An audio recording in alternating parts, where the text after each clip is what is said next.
Kāzu diena. Šodien beidzot kāzu diena. Māmiņa zina, meita nebūs vairs viena. Tētiņš naudiņu zeķē krāja, tas nekas, ka sirds tam vāja. Meitiņa mīļā visu cauru gadu, no rītiem vingroja, vakaros skrēja. Baltajā mežģīņu kleitā tai noteikti ielīst vajadzēja.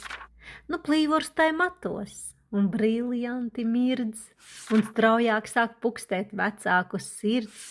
Vēl pēdējos padomus māmiņa dod, un tētiņš kabatā salveti rod. Beidzot, tas svarīgais brīdis ir klāt, meita ar tēvu tuvāk nāk. Līgava priekā dāvina smaidu, mīļajam puisim, ko tik ilgi tā gaidīja. Cerams, ka viņa laimīga būs, un mēs par bagātiem vecvecākiem kļūsim.